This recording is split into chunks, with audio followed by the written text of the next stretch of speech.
All right, I'm working on pulling the engine out. This is a 355. It seemed to wipe cam lobes. Then I found out that there was an issue with my crank with the bearings. Me, like an idiot, I still put it together after doing a little bit of polishing to take the little edges off. But my oil pressure would start off when it was cold at about 60 pounds, and as it warmed up it dropped down to about 20, and I think that contributed to my cam wiping the lobe. But at the same time, it's a solid flat tappet cam, and it was 540 560 lift, a Lunati cam.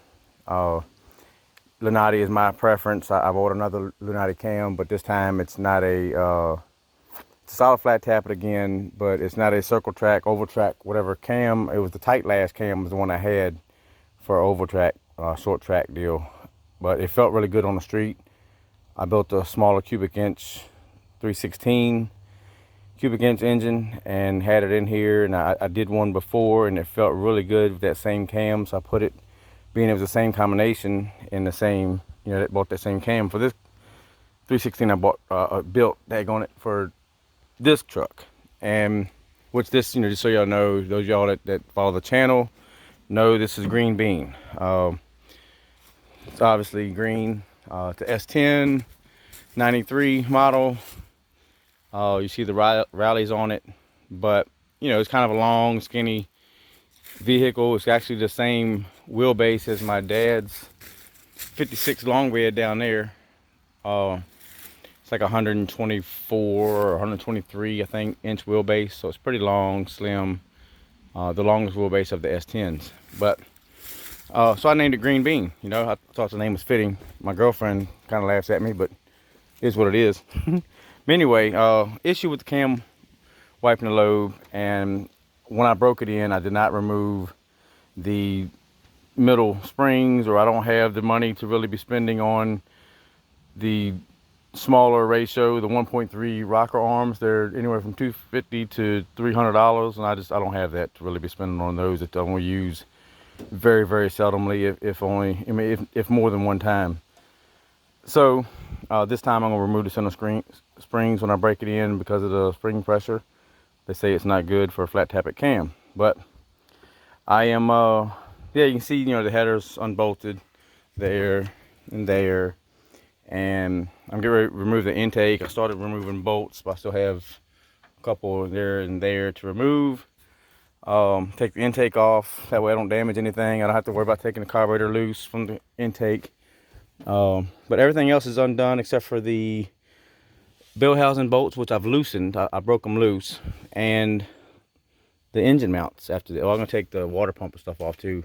That way I don't have to worry about moving the radiator, which if y'all see, I have the radiator recessed into the radiator support. Not sure of the measurements of the radiator, but it's aluminum radiator, and I measured, from here to the same area over there, and I found a aluminum radiator that dimensionally worked great, and that's what I have in here.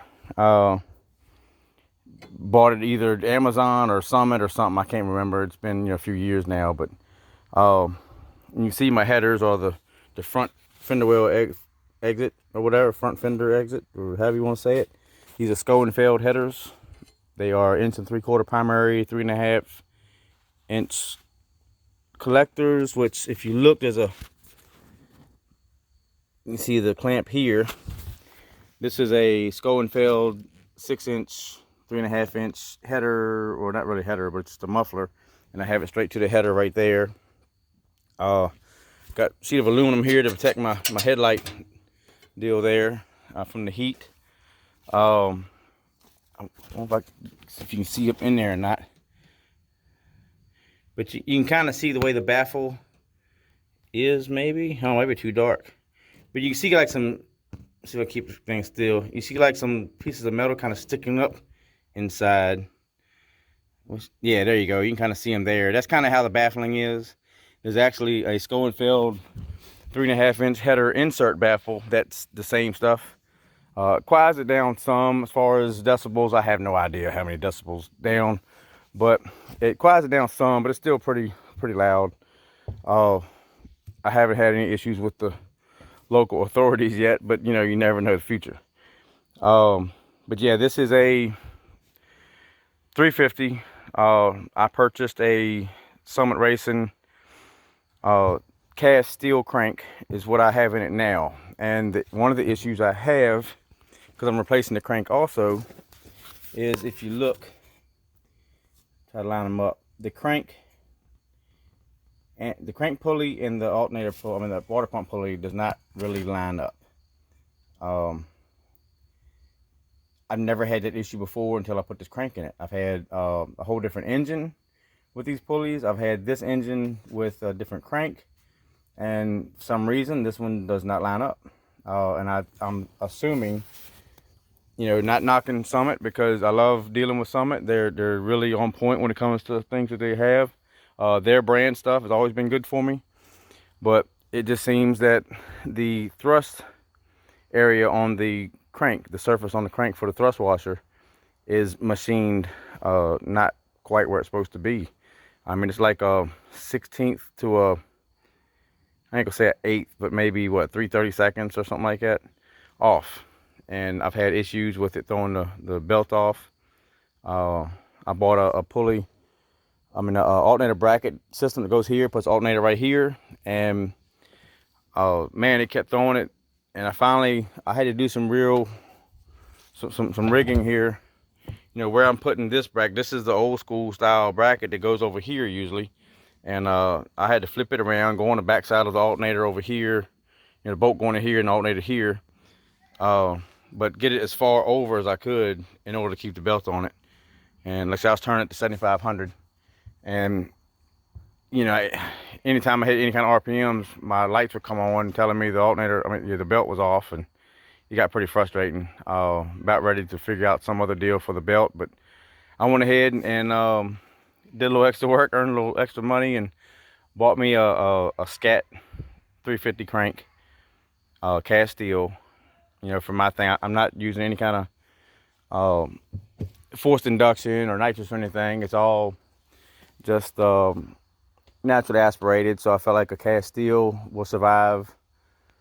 I have, you know, the Eagle forged rods, and I have the Icon premium forged pistons in it, and it's 11.5 to 1, maybe 11.1 to 1. But I'm just shooting a little short just to be conservative at 11.5 to 1. With the cam I'm putting in it now, the part number is, I believe, 309-209-34.